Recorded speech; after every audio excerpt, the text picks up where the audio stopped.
আরজি করের রায় নিয়ে দুঃখ প্রকাশ করলেন রাজ্যের মুখ্যমন্ত্রী মমতা বন্দ্যোপাধ্যায়। মালদায় দুদিনের সফরে এসে সংবাদ মাধ্যমের সামনে দুঃখ প্রকাশ করলেন মমতা বন্দ্যোপাধ্যায়।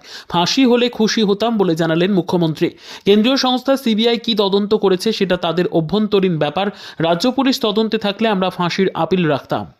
এটা তো আমরা প্রথম দিন থেকে বলছি, বিচারের প্রথম ধাপে আমরা পা দিয়েছি এবং জজ সাহেব এমন একটা প্ল্যাটফর্ম আমাদের তৈরি করে দিয়েছেন, ভবিষ্যতে দ্বিতীয় ধাপে আমরা উঠতে পারি এবং সর্বোচ্চ জায়গায় যেতে পারি সেই ব্যবস্থা উনি করে দেবেন। সেই ইঙ্গিত বিচারক দিয়েছেন শনিবার থেকে। আরজি করের রায় নিয়ে, কিন্তু আমি যেহেতু হেলিতে ছিলাম বলে আমি ডিটেলসটা এখনো শুনিনি, তো আপনাদের কাছ থেকেই শুনলাম যে এটা নাকি যাবজ্জীবন দেওয়া হয়েছে। এটা আপনাদের কাছ থেকেই প্রথম আমি শুনলাম। আমার রিঅ্যাকশন ইজ ভেরি ক্লিয়ার। আমরা প্রথম দিন থেকেই ফাঁসির দাবি করে এসেছিলাম এবং আজকেও আমরা সেই দাবিতে অটুট আছি, কিন্তু আদালতের রায় ন্যাচারালি এখন সবাই মিলে কি বলবেন আমি জানি না, বাট আমার কথা আমি বলতে পারি বা আমার দলের বক্তব্য যেটা হচ্ছে, আমরা 3টে কেসে আপনারা দেখেছেন 54 দিন থেকে 60 দিনের মধ্যে আমরা ফাঁসি অর্ডার করিয়ে দিয়েছি। কিন্তু আমি জানি না এটা একটা সিরিয়াস কেস এবং এটা নিয়ে ফাঁসি দাবি আমাদের সবার ছিল। সেক্ষেত্রে বিচারের রায় নিয়ে আমি আমার কথা বলতে পারি। আমরা এটাই বলেছিলাম, আমাদের হাতে কেসটা থাকলে আমরা কিন্তু অনেক দিন আগেই ফাঁসির অর্ডার দিয়ে দিতে পারতাম, ফাঁসির অর্ডার করে দিতে পারতাম। আমি জানি না কিভাবে লড়াই করেছেন, কি করেছেন, কি যুক্তি, আপনারা তো লয়াররা জানেন। সুতরাং ডিটেলসটা তো আমি জানি না, ডিটেলসটা তো সিবিআই করছে এবং আমাদের হাত থেকে তো কেসটা ইচ্ছা করে কেড়ে নিয়ে চলে গেল। আমরা তো বলেছিলাম আমরা যদি করতে না পারি তাহলে আপনারা সিবিআইকে দিন, আমার কোনো আপত্তি নেই, কারণ আমরা চাই বিচার হোক। এই নরক বিচারদের চরমতম শাস্তি হওয়া উচিত।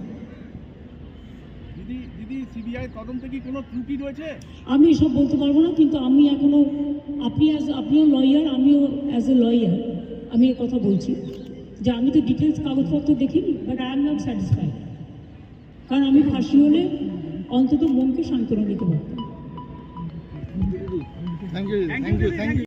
মানে সমাজে ঘুরে বেড়ালে অপরাধ আরো বাড়বে, তাই জন্য আমি অপরাধ করেছে সর্বোচ্চ সাজাই চাই। শাহজাদানে কি আপনারা সন্তুষ্ট না? আপনারা মনে করেন বিচার প্রক্রিয়া এখনো সম্পূর্ণ হয়নি? বিচার সম্পূর্ণ হয়নি, তদন্তই সম্পূর্ণ হয়নি, কিন্তু ও দোষী সাব্যস্ত হয়েছে, ওর ফাঁসি চাই। এবং এখানে বিচার প্রক্রিয়া শেষ হয়ে যাবে না, তদন্তও শেষ হয়ে যাবে না, তদন্ত চলবে, বিচার প্রক্রিয়াও চলবে এবং আসল দোষীরা সামনে আসবে এবং প্রকৃত দোষী যারা সবার ফাঁসি চাই আমি। আজকের পরে প্রতিবাদ জানাবেন? হ্যাঁ, প্রতিবাদ জারি থাকবে। কোর্টে যেমন আমাদের সুপ্রিম কোর্টে আছে, হাইকোর্টে আছে, শিয়ালদা কোর্টেও থাকবে, তেমনি রাস্তার আন্দোলনও আমাদের জারি থাকবে।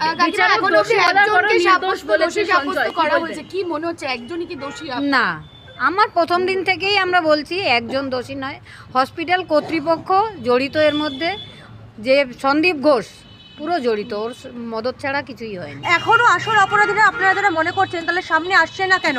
কারা কি লুকোনোর চেষ্টা করছে? কোনো প্রভাবশালীর হাত কি মাথায় রয়েছে? সিবিআই তদন্ত অবশ্যই রয়েছে, সিবিআই কোনোভাবে প্রভাবিত হয়েছে, তাই তদন্তর ওই যে দিকটা হয়নি সেই দিকটাই যাচ্ছেই না। কারা কারা জড়িত আছে বলে আপনি মনে করেন? কারা কারা জড়িত আছে মনে করেন আপনি?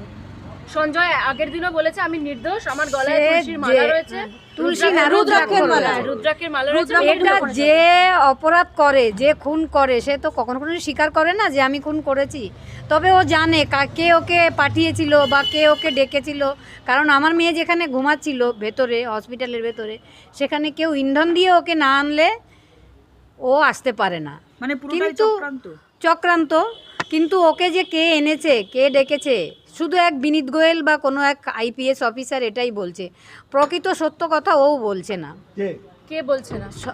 সঞ্জয় রায়।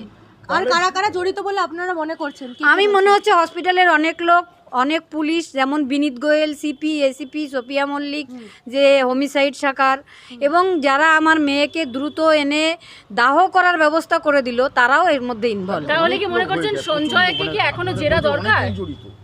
ও জেরা করলে, অনেক জেরা ওকে জজ সাহেব করেছেন, 104টে কোশ্চেন আমাদের সামনেই ওকে করা হয়েছিল। ও সত্যি স্বীকার করছে না, শুধু আমি করিনি এটা বলছে। সঞ্জয় যদি ফাঁসি হয়, বাদবাকি যারা অপরাধী যারা ধরা পড়েনি, তাহলে কি কোনো প্রমাণ লোপাট আরো কি সরে যাবে? যে সঞ্জয়কে যদি বেশি থাকতো আরো ওকে জেরা করতে হয়তো, এরকম কিছু মনে হচ্ছে? না না না, এটা না মনে হচ্ছে না। প্রকৃত দোষীরা সামনে আসবে। তত্ত্বপ্রমাণ হসপিটালের ভেতর থেকেই লোপাট হয়েছে, কারণ যখন সিপি এসিপি ওনারা সবাই ভেতরে ছিলেন তখন সেমিনার হলটা গিজগিজ করছিল ভিড়। আমি তখন পুলিশের পায়ে ধরে কেঁদেও, আমরা মা বাবা আমাদের ঢুকতে দেওয়া হচ্ছে না, কিন্তু সেখানে দেবাশিস সোম বলে একজন ফরেন্সিক এক্সপার্ট ছিলেন, অভিজ্ঞ বিরূপাক্ষ, এরা সবাই ডিসি ইন্দিরা মুখার্জি সবাইকে একদম দেখিয়ে দিয়েছেন এরা আমাদের এক্সপার্ট, ফিঙ্গারপ্রিন্ট এক্সপার্ট, এই এক্সপার্ট সেই এক্সপার্ট, কিন্তু তাদের বিষয়ে কোনো তদন্তই আসেনি এখনো। তাহলে যদি আজকে সঞ্জয়ের ফাঁসি ঘোষণা হয় তাহলে কি মনে করছেন যে সবটা ধামাচাপা পড়ে যাবে? না, ধামাচাপা পড়তে দেব না আমরা। আসল অপরাধী যতক্ষণ না দোষ সামনে আসবে ততদিন লড়াইও জারি থাকবে, আমাদের কোর্টের লড়াইও জারি থাকবে। সেদিন কি সঞ্জয়ের কোনো অনুশোচনা ছিল? না না, না না, কোনো অনুশোচনা সেদিন ছিল অপরাধীদের যেরকম হয় সেরকম ছিল না। আজকে আপনাদের কথা শোনা হবে আদালতে? না, আমাদের কথা আজকে শোনা হবে না। আমাদের অনেকগুলো কোশ্চেন ছিল, সেগুলোর অ্যান্সার আজকে জাজ দেবেন। আমি একটা কথা বলি, শিয়ালদা কোর্টের জজ, শিয়ালদা